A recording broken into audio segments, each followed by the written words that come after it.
رب العزت تمہیں اپنی چاہت سے گزار کر ہی تمہاری چاہت تک لاتا ہے۔ جلد باز تم ہو، ورنہ وہ تو دیر نہیں کرتا۔ وہ جانتا ہے تمہاری دعاؤں کو کب اور کیسے تم تک پہنچانا ہے۔ تو پھر اللہ رب العزت سے یہ رابطہ مت توڑ دینا، صرف اس لیے اسے منہ نہ موڑنا کہ جو تم نے مانگا وہ تمہارے سوچے گئے وقت پر کیوں نہ ملا۔ اور یاد رکھو، تمہاری مستقل دعائیں ہی ناممکن کی قبولیت کو ممکن بناتی ہیں۔ تمہارا یقین ہی تم پر وہ دروازے کھولتا ہے جن کو کھولنا کائنات کی کسی شے کے بس میں نہیں ہوتا۔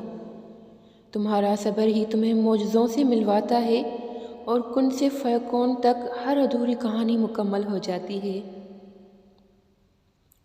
تو یہ کبھی مت سوچنا کہ اللہ رب العزت تمہیں خالی ہاتھ واپس لوٹا دے گا۔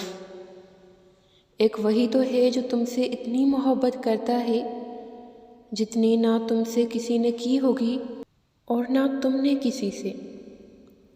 جب وہ ہاتھ میں غم تھماتا ہے تو اس غم کو سنبھالنے کی ہمت بھی دے دیتا ہے۔ بس تم یقین رکھنا، وہ خود تم سے فرماتا ہے کہ تمہارے رب نے نہ تمہیں تنہا چھوڑا ہے اور نہ وہ تم سے بیزار ہوا ہے، اور تیرا رب بھولنے والا نہیں اور اس کے لفظوں سے سچا کوئی نہیں۔ وہ اپنے وعدوں کا پابند ہے۔ وہ جو فرما دیتا ہے اسے کوئی بھی نہ موڑ سکتا ہے اور نہ ہی روک سکتا ہے۔